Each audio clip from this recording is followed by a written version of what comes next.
truth? I'm all ears. Okay. The truth. I always tell the truth, even when I lie. Why do you find it so hard to believe? Why do you find it so easy? It's never been easy. You want answers? I think I'm entitled. You want answers? I want the truth. All I'm offering is the truth. Nothing more. Hello and welcome back to Truthful Talk. I am Marco. I'm here with you once again, and Natalie is along my side. Hello, Marco. Hello, Nat. How are you? Fabulous. How are you? Good. I don't know. We just went into some weird thing. We did, yeah. Somewhere in England. Somewhere, yes. We're going to be nondescript, but somewhere over there. And back with us again in studio is Audra Darbyshire. Hey, Audra. Hello. Hello. Hang on, let me give you an applause once again. Yay. Well, we have to do that. So Absolutely. That's not real people. of course they're real people. Yes, they're in our live studio audience. They're stuck in the board. So it's good to have you back with us today. And last time we got into kind of a heavy topic, right? So we don't necessarily have to be as heavy this time. Because, last topic, last time you were here, it scared the hell out of me. It scared me too. Talking about AI and how all that stuff, my biggest fears. So, but no, this time I think we just wanted to have more of an artistic conversation. Love to hear from you about your artistic journey so far, where you feel you are as an artist and things that you've learned and things maybe that you can share to others that are either considering being an artist or who are in the process. So first of all, one of the things that we were talking about earlier is how living a certain type of lifestyle, meaning being a good human being in life, affects what we do as an artist, and how it kind of goes back and forth. Yeah, I think that this is something that since I've started taking classes with Truthful Acting has become really apparent. I went to school for art, not acting, but I've been involved in arts for a long time. I went to artist residencies after school and stuff, following college. And it wasn't until I got to Truthful Acting that this whole idea of feeding yourself as a human being kind of really clicked, and trying to understand yourself. And by understanding yourself, you, in a way, understand other people more, and you develop your empathy more. And I think that's so important, particularly with acting. I mean, any kind of art, you're trying to connect to other people, but particularly with acting, because you are telling stories about the human experience, and you are yourself a human trying to express these stories through the tool that you have, which is yourself. Really being in touch with who you are as a person and what really matters to you is so important, because it informs everything that you create and every moment of your life. So, but before you went on this current journey, so in your past life as an artist, what type of art did you do, first of all? Were you a painter? Were you like... No, I really enjoyed ceramic sculpture. Sculpting, okay. I did a little bit of printmaking too, but what interested me about those two mediums is there's so much of a process involved with those. And particularly with ceramics, I was very interested in finding raw materials I would dig my own clay whenever it was possible to do so. You can't always find locations that offer that usable clay, but I would do that. And I really liked that. To me, it was like a collaboration between me and the raw materials that I could find in nature around me, and what we could create together, if that makes any sense. Sure. Yeah. So even back then, though, right? I mean, because obviously art reflects life, life reflects art. It really is kind of one thing.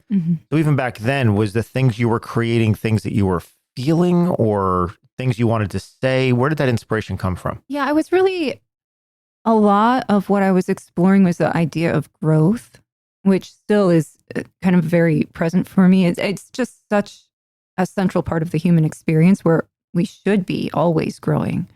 And so, yeah, the work that I was creating was trying to explore how to visualize that idea of growth. So growth in a visual, sculpted form. Yeah. It's hard to explain without seeing it, but yeah. Interesting.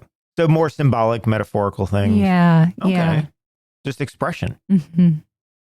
So then how has your idea of art changed in more of the current journey about trying to work on yourself as a human as well as working on as an artist? Well, before working on it was never, and this is not a knock to any of my mentors who I've had in the past or any of my instructors or anything, but because there were some incredibly, and who I still consider mentors, some incredibly generous people who were part of that journey. Sure. And it was not so much a direct, intentional focus on the human being, though, as an artist. The focus was more on the work. But what I'm learning as I've taken classes with Truthful Acting and as we've done things like Say Goodnight, Gracie, and had those experiences is it's so important to grow yourself as a human being and try to be as generous to others as possible, and just have space for that in yourself, and try to be understanding and patient with other people, because we all require it. And it's the only way to really, truly, when you make that kind of a habitual part of yourself, then I think you just automatically come to this place of empathy, and you're able to open up more as a human, more to the work that you're reading. I think as I've developed, I have more immediate responses to new material that I read.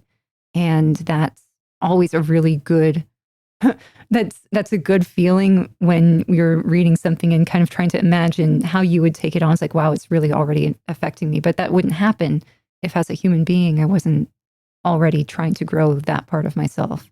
Right. So if we're not, I guess, as artists working on ourselves, which is a constant evolution, I think for the rest of our lives, is a constant evolution, at least of our life as an artist. But if we're not working on opening ourselves up, then we won't be as open as the artist, right? We're going to be limited, right? I guess, as to whatever our viewpoint is as a human being, we'll be limited as an artist. Yeah. The more we open ourselves up, then we can be more open. Well, yeah, because how can you step into a totally foreign life as an actor without having some of the understanding of yourself as a person? And I think that's what it really is. It's like you grow yourself by understanding and knowing yourself. And that's such a journey. I don't think it ends. But if you're not kind of examining yourself and trying to understand how you work and how you work in relation to other people, then it's really difficult to do the exploration that's required to have the empathy for these, often fictional characters. Yeah. So, And I feel like if you're not growing, you're dying. And I've heard that before. And ever, like in every, I don't know, maybe some athlete or something. Like if you're not emotionally, even I think emotionally, if you're not moving forward or growing, you're stagnant. Yeah. And then Right. nothing comes of that. Just the same old. Yeah. And for those of you who out there that may not know, so Audra and Natalie were in a play together, a couple years ago now? Yes. 2 years ago now. Time's going by so fast. Called Say Goodnight, Gracie. We did that at Theater on the Edge. And so, we did, we ran that for 50 performances. That was a long run. Yeah. That we did for that, especially for smaller theater. And it was such, I loved that play because just the exploration into this group was 5 people, friends that back in the 70s. Mm-hmm. Yeah. What an interesting thing. Mm-hmm. But you're right. The level of complexity that we go into when we're doing character study, like the depth that we have to go into, if we're not open as a human being, then we'll end up playing it on the surface. We'll end up taking just what exists on the surface of the script And part of what we do as actors is we have to go as deep as possible and explore things that may be very different than our own lives. Mm-hmm. Some of it's going to be similar. I mean, some of it will relate to maybe directly, but a lot of it is going to be stuff that we have to be able to take on a different point of view, take on a different feeling, and then fight for that point of view. And in that play, working with Audra, I can honestly say with my whole heart, I have never worked with somebody as open and as giving as Audra. Oh. I've never. There was such a calm peace with you and an openness that Oh, you're literally making me tear up. Thank you. It was incredible to be a part of that. And like, as an actor, you know, you want your fellow actors to feel, you know, you want them to be free and you want that. But you just were in that. You were so grounded, and all the work was obviously, you know, it paid off so much. But like, to be able to work with you in that realm, I've never honestly felt more at peace, more calm. And I think that you, like, what you were just giving all of us, the you know, the cast and the audience, like everyone, like it was so grounding. It was so fruitful. It was incredible. It was an awesome experience. And I was so thankful to be a part of that and work with you and everyone. And I loved the moment that our characters shared in the middle of the play. It was a beautiful, beautiful moment. And I'm so thankful to have had those experiences. So, yeah. Incredible. For me, from a character standpoint, it was this beautiful thing of you two being very opposite type characters that end up bridging together. I mean, finding that common ground together. It's really interesting. You know, I just love it from a character standpoint of seeing all of the struggles. Because for me as a director, that's what I want to go into is what's the most human thing we can find in these characters, especially these fun characters. You know, at the beginning of the play, it's more of a comedy before it transitions into a drama. But we still got to find the human side of it. And I thought you both did that brilliantly. It was awesome. Absolutely awesome. And of course we had what? We had some other pretty good actors there too. Yeah. Oh yeah. They're fabulous. We had Fahim Bacchus and Josh Fulmer and Chris Ivers and Sean Philippe. And, you know, so it was really, really fun all the way through. And the neat thing, I think a testament to that, to all of you as actors, is how long you worked on the one material. There's so many actors that would never dedicate a year of their life toward a single piece of material. And the fact that you were able to do that, because from the time we held casting, trying to get dates in my head. Oh, good luck. Right? You're alone on that one. When did we end? November? Yeah, it was November Okay, of 2021 was when we had the initial cast, like when we finalized casting. And then we had like an early rehearsal or two in December, but then it started in January. And then we went all the way through, was it October, November, something? It was the end of the year. Yeah, I think our last public show was in October, but then we did a few, I think we did a couple private shows. Yeah. And then we did the VR thing. Oh, right. We were doing like, the experimental stuff. Remember that? Yeah. So we worked on this thing for a straight year through rehearsals, performances, and everything else.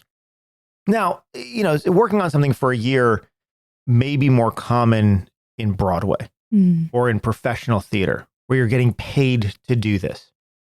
But in community theater where you're volunteering your time to put into something, and especially the amount of work we put into it, you know, where we're meeting 4 days a week, sometimes 5 days a week, just to work on the same material. It's amazing. And I was very fortunate to get to work with all of you who were dedicated to putting that much work into something. Well, it was so fun. I think we all were excited to be there. That often too. Like, oh yeah, it was our, like, I want to say joy and privilege. Like there was no place that we'd rather be. And I was going to ask you, Marco, like, did you have any idea the chemistry? Because I didn't know coming in. I was open to it, but I'm always blown away by when groups of people get together and they have one focus. It doesn't happen often, but when it happens, what the product that comes out is just something I can't explain it. It's just better than you can ever have imagined it being. It's just stronger. It's more powerful. It's more fun. Everything is just at an nth degree when you have everybody looking in the same direction and going the same way. Mm-hmm. I didn't know that it was going to be as fun and as long as it was. I mean, I guess we kind of knew that there was going to be a lengthy rehearsal schedule going into it. It was our first show coming back from COVID. So we said, okay, we're going to take our time. So we knew that up front, which is why I wanted to make sure I had actors that could do that, were available and willing to do that. That was part of the casting process. But it's always a risk when you put 5 artists together because you just don't know. Like we don't know. And I have feelings. And I had a feeling that the 5 of you, and then eventually with Sean, right? I had a feeling that, yes, this is going to work out great. But you don't know. You don't know. Yeah. And we don't know that if, midway through the process, someone's like, yeah, I think I've had enough. I want to go do something else. Right. Right. You never know what's going to happen with that. So, yeah, I think I made some good casting choices. I think you did. I think you did, damn it. Yeah. But I was very happily, surprised isn't the word, but I was really thrilled that it worked out the way I was hoping it would work out, where we had so much fun. I wasn't expecting all of you to have so much fun. It was a ton of fun. And not that we weren't going to have fun, but acting is a lot of work, and but just in the memorization, you guys would have fun in memorization. You guys would have fun in just in even the simple mundane things that we do as actors. You would find a way to have fun with it, and that just made the whole experience so much better. Well, and it probably has. I mean, not only did we all get along really well as a group, and it was such a supportive environment where we were really all genuinely cheering for each other, but then also the material itself became very fun. I know when I first read it, I didn't know what it was. Right. Okay. All right, we'll go read this because we didn't even know we were auditioning. But I didn't know what it was when we first read it. But then as it developed, it became such this fun thing, which I think fed into all of that. Yeah, I think so. And you're right, because the script itself is a little, on the page, we're not really sure which story we're telling. Right. We discovered a lot. And that's, I think, a benefit of working long-term on something. There was still more to discover. I could feel it. As we were closing down, it's like I was still making discovery. So, yeah, trying to find how these 5 very different people, how they coexist together. Yeah. I thought we made some really great discoveries, though. Yeah. I think so too. I think it was it was a ride. It was a journey for sure. Yeah. And it was a pleasure to be a part of it. Absolutely. It's funny because that's when I'm, when I teach directing, the biggest thing I teach in casting is you have to cast people that get along. You have to cast people that are generous and want to do the work. And above skill, you have to cast the hardworking people in the group that are going to have good attitudes doing it. Yeah. Because beyond skill, it wasn't just that you picked it up and immediately knew what this was and could bring a character to it. No, we worked for 6 straight months on trying to discover these things. And a lot of this stuff we didn't discover till the end, or till later in the process.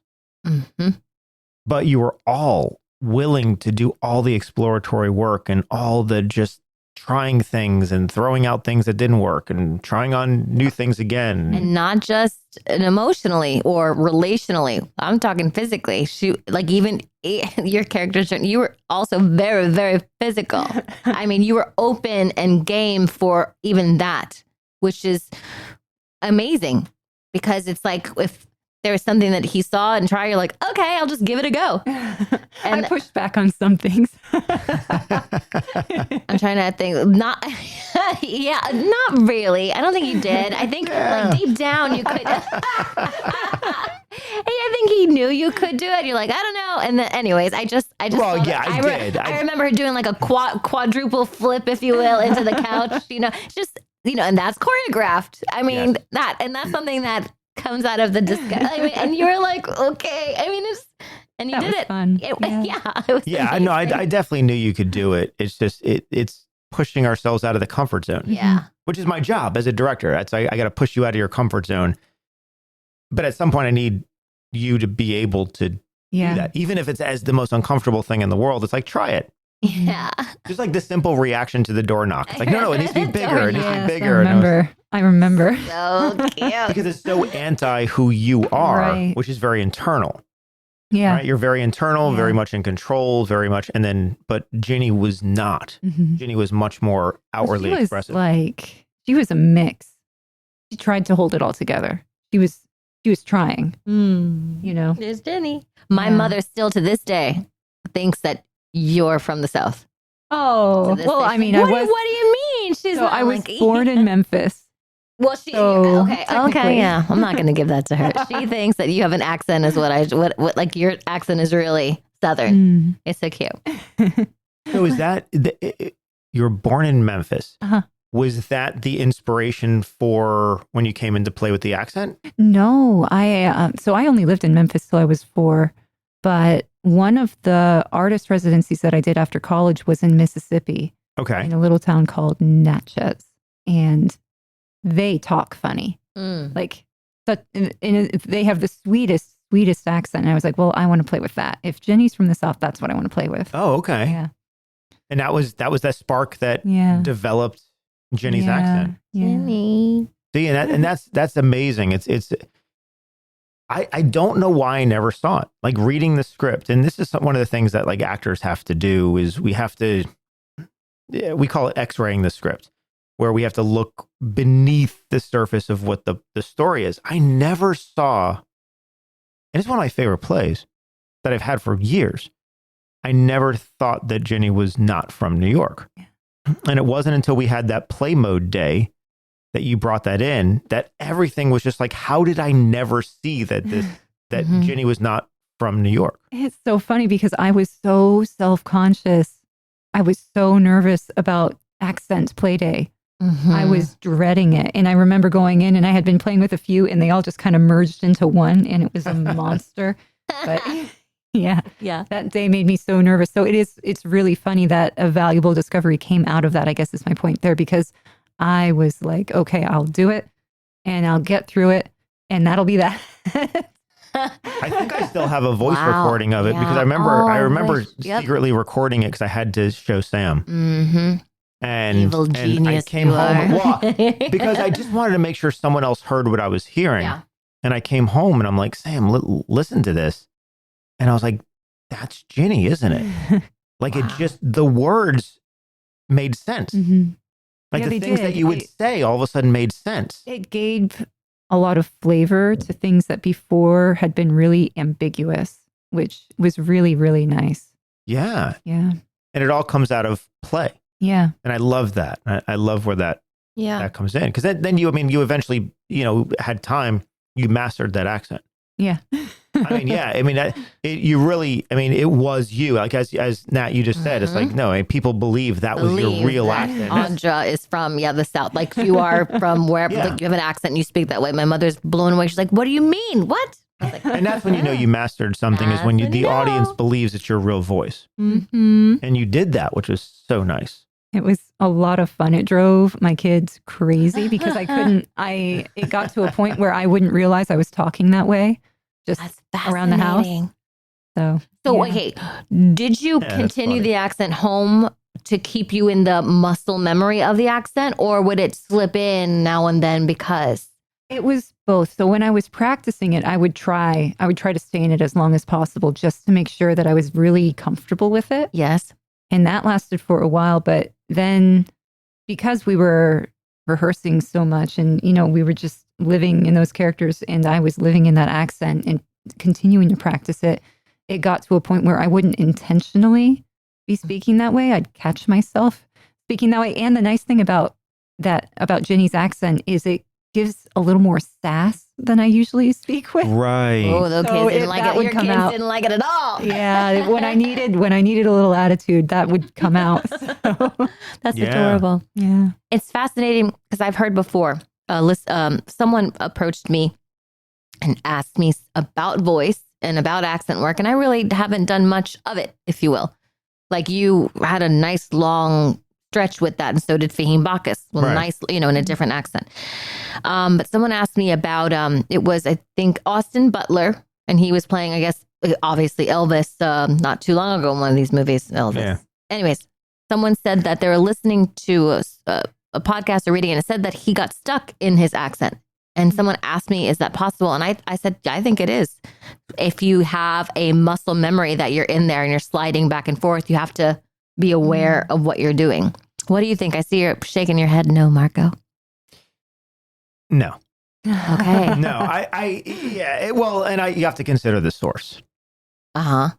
Austin Butler's a bit of an egomaniac. Is he? So, yeah, some actors like attention, and some actors do things just because they want, like, oh, look at me, I worked so hard that I changed my voice forever. And it's like, no, we don't do that as actors. Okay. It doesn't happen like that. Not that we might not take on subtleties, but not to that. We don't lose ourselves completely. Okay. It falls in line with, the Daniel Day-Lewis, Gotcha. call me Mr. President. I'm like, no. It's no. Okay, Danny, calm down. It's right. It's there's this, it's antagonistic. Uh-huh. But typically because from the hard work that you put into things, you put in a ton of hard work, but you're still you. Mm-hmm.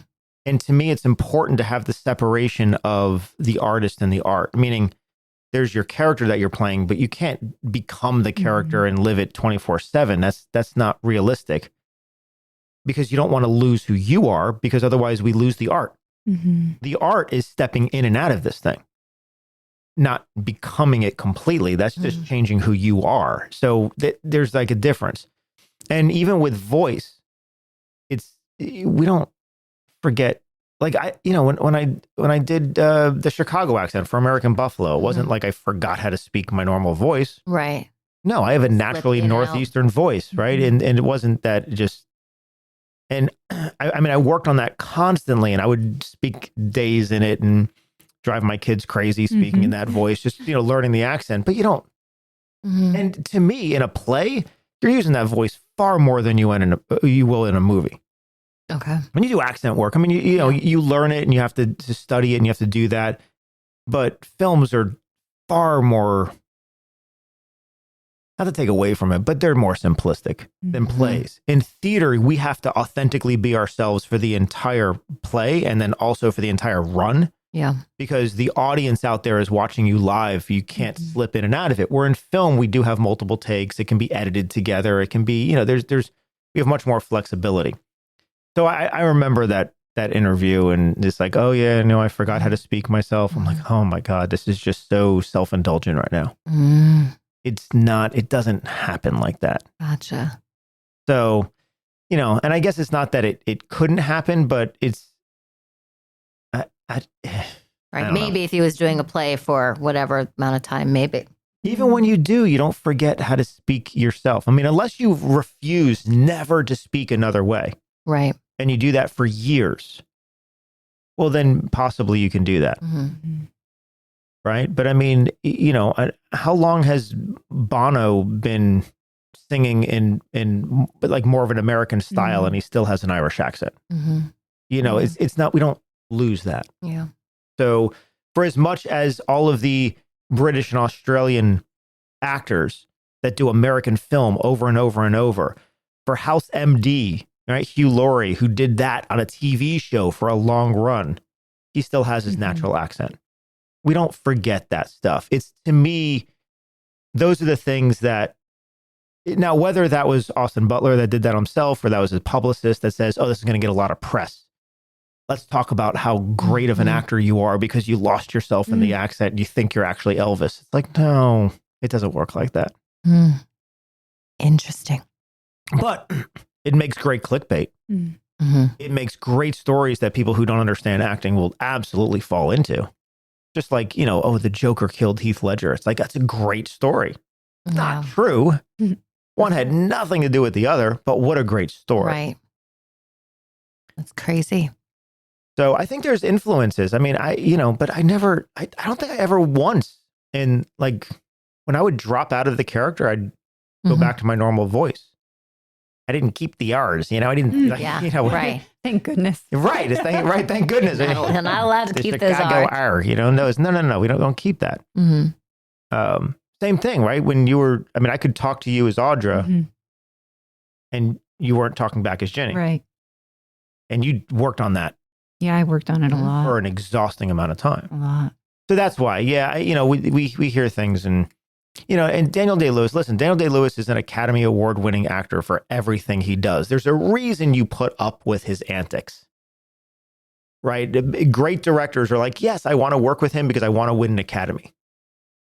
So you have Paul Thomas Anderson and Spielberg and whomever, like those, like, yes, we're gonna deal with all the bullshit that we have to go through to work with Daniel Day-Lewis simply because it comes with a guaranteed Oscar built into it.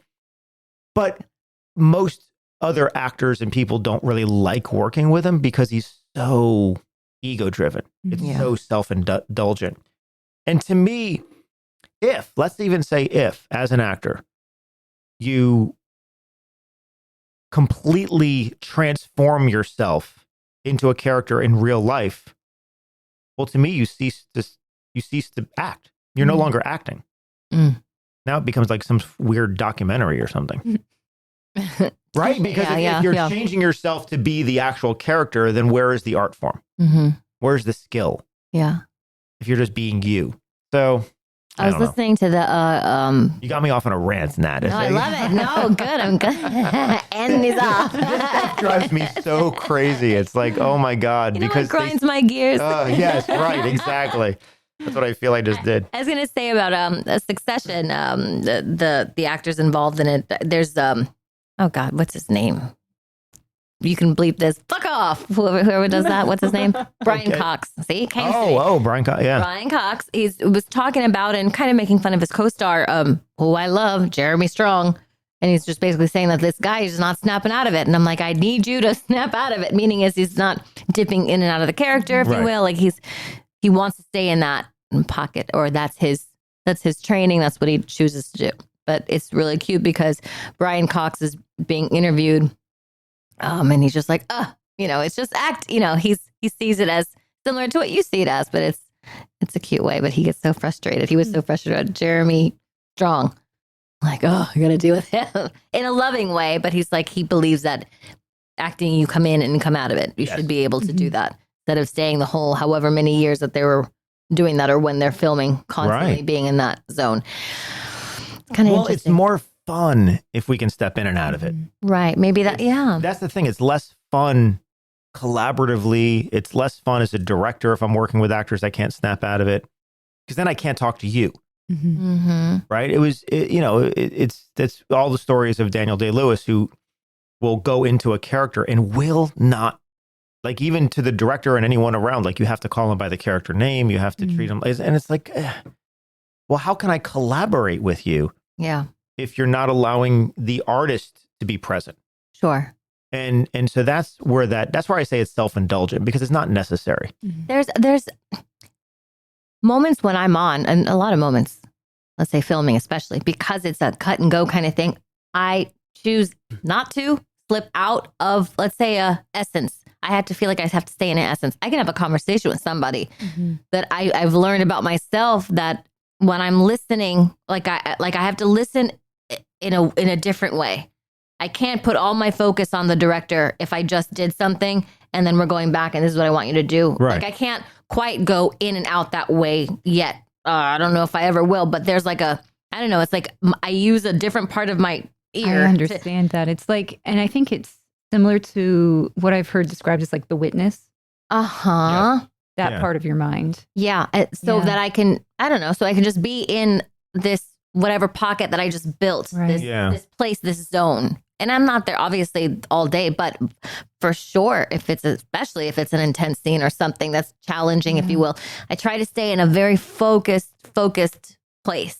Well, when you're in a not rehearsal, calling me the character, but like I can still listen, I can still take the notes and do what they want, but I can't like break.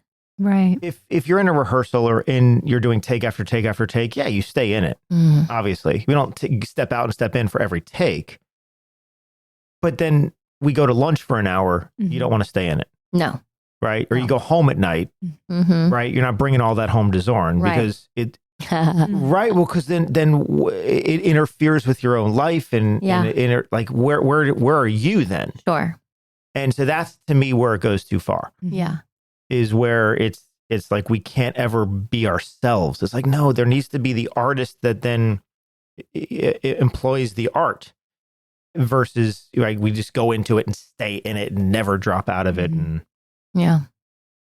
Yeah. But- It's the witness is I love that. It's definitely Mhm. it's there. Like it helps Absolutely. keep me in a place. yeah, in mid rehearsal where we're just let's go back to the beginning and start again. Let's go back to the beginning and start again. Yeah, you have to stay in it Mhm. Mm-hmm. because if you drop out at that point, now we have to start over. Yeah.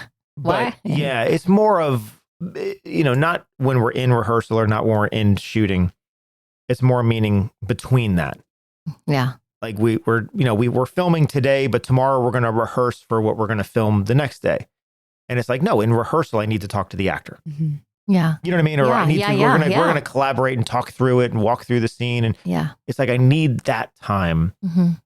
to collaborate. Right. It's important. The communication Mhm. to be able to do that. Because I Definitely. don't want to collaborate with the characters. That's not who I cast Mhm. on Yeah, board the yeah. project. So that is part of my casting process as well. I don't want to cast somebody that has to step into character and stay there. Mhm. It's so limiting as a director, and to me, it's frustrating actor to actor. I can only imagine. It is. It's very frustrating, and back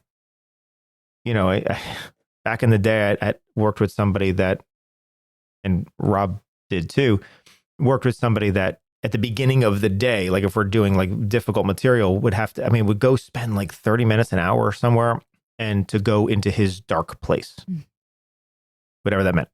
And then he stayed in his quote unquote dark place Mhm. the whole day. It was like, don't talk to him. Don't leave him alone. You can't approach him. Can't collaborate. Can't do anything. And that was difficult. Yeah. That was really difficult as just an actor to an actor. Cause it's like, Right. we can't even talk about the scene. We can't even like discuss it. We can't do that because it's like, no, he's in his dark place. I'm like, Jesus. And as an actor, where's the fun Right. in go and do a dark place? I don't even know where that meant, but it seemed, I don't know, not fun. Is that, do you, just knowing your experience, does that seem like a process or even coming from a place of not trusting yourself to be able to step in when you need to? No, it's more of being untrained, and it's more of technical of not trusting yourself to be able to go in and out. Mm-hmm. And it uses a methody type of approach. It's still not method because method will still allow you to step in and step in. Sometimes not step out, but but method will still, it's still a process. Mm-hmm. No, this is typically what we find untrained actors who we call technical actors who have developed just logically. It's like, okay, I need to be in this bad mood in this scene. So I'm going to work for like an hour straight to get myself Right. in a bad mood. And I have to now maintain that bad mood all day to make sure I have it for the scene. So it's a lack of confidence and trust of stepping in and out, Makes sense. which before you have a process, logically it makes sense. Mm-hmm. Because what else can you do without a process of trusting, knowing, no, I can step into this very quickly and I can step out of it very quickly without that. So, untrained actors, it's like, all right, I try to give everyone the benefit of the doubt. It's like, they just don't know yet. They're not trained on how to do that yet. It bothers me more with the trained actors, like the Austin Butlers and the Daniel Day. These are highly trained, classically trained actors. Or, I don't know what Austin Butler's training is. I don't know actually. either, but he's Australian, is he? So not? it should, I don't know. I think so. I don't know for I don't sure. know either. But it's, I will Google on the side here yeah, quietly. it's okay. We make this stuff up as we go along. But, Texas. but Daniel Day-Lewis is classically trained. Yes. And so this is not part of what his process, what he developed is not part of classical training. It's something that he's done on his own to further, in his view, to fully step into a character. Now, He's American. Okay, he's American. There he goes. Yeah, I didn't know. Well, that actually explains a lot. He's American, Just California. because of right, because that would be something more trained here versus what is trained in Europe and Australia. Go figure. But so there's the argument that some people make too. It's like, yeah, but maybe there's something to what Daniel Day-Lewis is doing because look at how great the work is. He does win an Academy Award. And I said, well, go back and look at the history of his movies. He does one film every 4 years. He'll spend 2 years preparing for a role. Wouldn't you be great if you spent 2 years preparing we spent 6 months preparing for the role and you guys were brilliant. Imagine if you had all that extra time to fully prepare for a role, and it's on film at that. So we can even make you look more brilliant than you are. It's not even on stage. So that's where I look at it and say, yes, is his performance is good? Yeah, of course they're good. But Meryl Streep can do it in a sixth of the time. Wow. So, right, when you look at what Meryl Streep can do in 3 months, to me, it's equally as strong as what Daniel Day-Lewis is doing in a year and a half or 2 years. So it's like, okay, so time, I think, is a great benefit. Now, he has the benefit of time because he's highly paid. Right. Right. So when you're making $20 million a film or something, you can decide that I only want to do one every so often.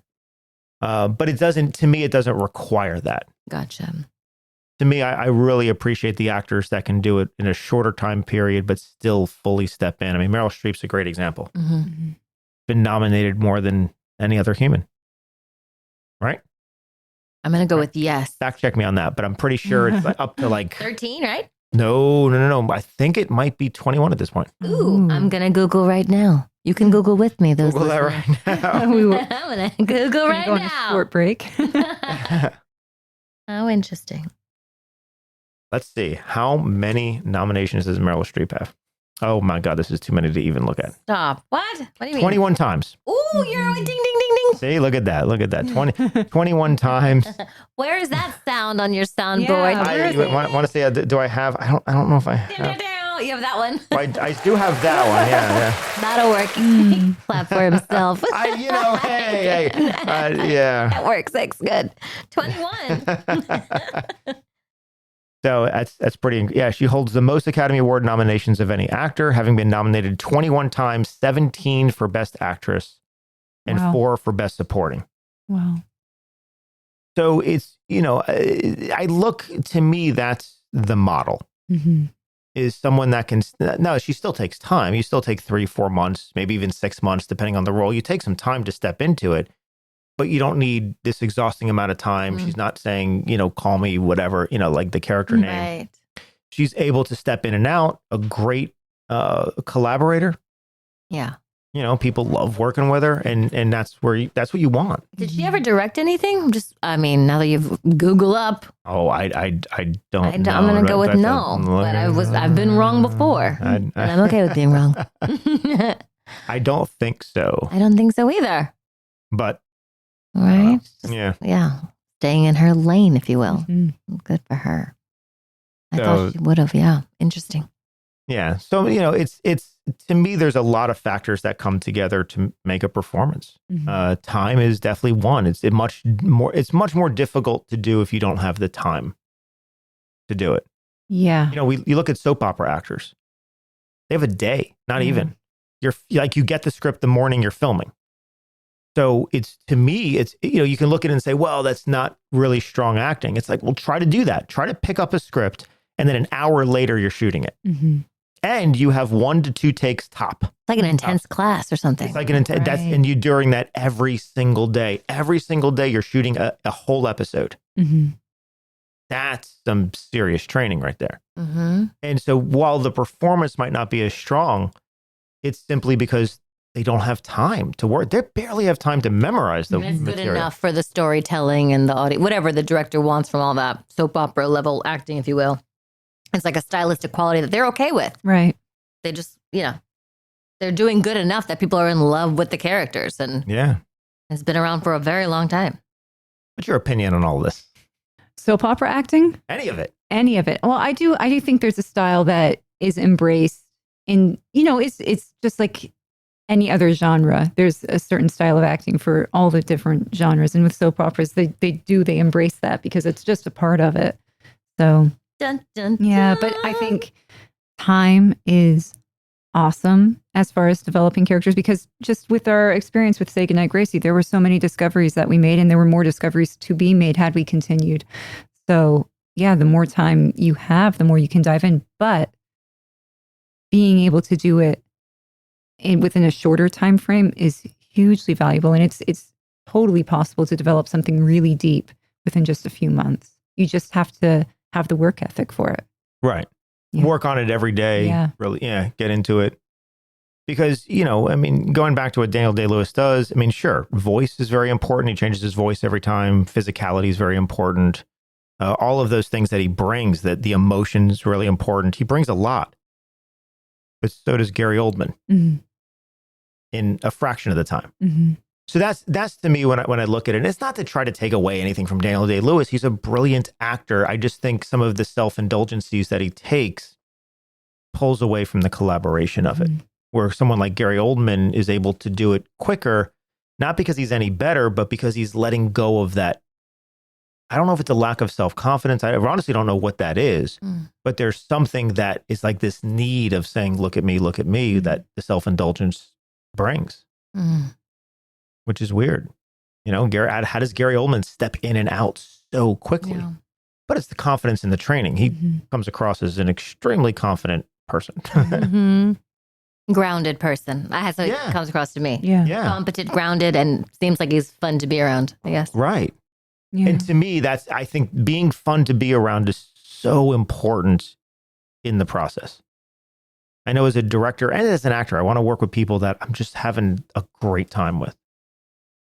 Because we spend, how much time do we spend together? We spent a lot. We spent most of our waking hours together. Right. There's a lot of time that we just spent together. In rehearsal, and then after rehearsal, then the performance, the whole time. And I would have been there more too. I was having a great time. So, yeah. And if we have a great time at it, we want to work harder. Right. We want to put more into the things that we love doing. Yeah. This is true. Right? Yeah. And it's safe. It's a safer environment for everyone to explore all the different possibilities that there are with whatever the pieces that you're working on. So. Yeah. Well, as you mentioned earlier, it's vulnerable doing that. Like when we came in doing Weird Accent Day or whatever. I don't even know what it was called. What we do? Like it was Play Day. We were working on voices and accents. Play mode, open mode. Yeah, all that stuff. Yeah. What did you bring in that day, Nat? Oh, God, I brought everything. Yeah, she brought a whole bag. Edie Falco from Sopranos. I really thought. Oh, yeah. I had a lisp and everything. I wanted to. Anyways, I had something else. I think Jersey. Well, I guess another Edie Falco, because I fell in love with her in Sopranos. Oh my God, her accent and the way she speaks in Sopranos just does everything to me. But yeah, I did that one, and maybe Family Guy, Lois. That one was a train wreck. None of them worked. None of them were it. But they were awesome. I remember watching you and being just like, if my jaw could have hit the floor, it would have. And I was so intimidated because I hadn't gone yet. No. Well, and this just didn't work for my character. Well, the thing that was the reason, at least from a director standpoint, I'm like, no, I want to go with your actual voice, is because your character, Catherine, was more exotic, like more of a mystery. And to me, your natural voice has that exotic, mysterious thing to it. I really wanted Lois. Just kidding. We'll have to find something for you to do that. Yeah. That would have been fun. And then did you bring anything else that day besides? I tried to play with Boston because I was like, Jenny always struck me as someone who came from like a working class background. And I was playing with that. I was playing with Southern, and I think I tried to do something else, but I've probably forgotten it out of embarrassment and pain. So I don't know. I'm sure it was amazing because that was a beautiful day. Everybody did their accents. That was a fun day. It was. But I just know that, Jenny's actual accent came out of that day. She was born that day. And that wasn't the point of the day. The point of the day wasn't like, let's come in and find voices for the characters. Like, let's just play. Yes. Let's just play, have fun, break this up a little bit, get out of the routine that we were in, and see if we can't discover something. Yeah. And boy, oh boy, did we. Yeah, because I was as shocked as anyone to say, wait a minute, I'm hearing you speak, and I'm like, wow, wait, this is good. This works. It's weird, but it works. It was awesome. Yeah. Yeah. And that day, Jenny was born. Jenny. Yeah. Yeah. And that was what, 4 months into rehearsal, maybe? That was a while into rehearsal. Yeah, it was a while in. Maybe, we were. I remember when you said, run with that. And I was like, huh.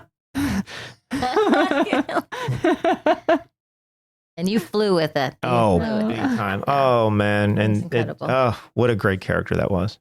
She was a beautiful little character. Yes. Like, I fell in love with her. So yeah. And to me, voice is so important. And it brought that right off the page. And I think with you and Fahim had an accent. I think those are the only ones we needed. Mm-hmm.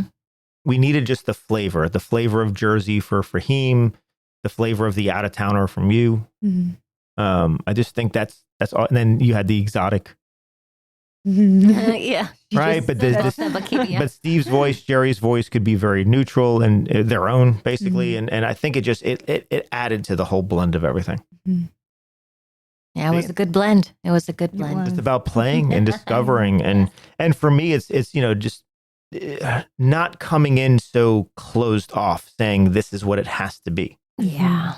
It's keeping it open as long as we possibly can, and allowing those things to, I don't know, be discovered and surface and play. It's hard. play. Yeah, it's hard. It's a hard thing to do for an actor for some reason. I am one, and I know it's crazy. It's like you have to have permission, and it's like, wait, when do you give yourself permission to do that? It's and then when you do, it becomes contagious, and then it becomes a joy. It's how it just flips once the logical mind just gives up, or you do something else, like you said, out of the box, out of the monotony of or the regimented whatever one is doing in rehearsal, to step out of it.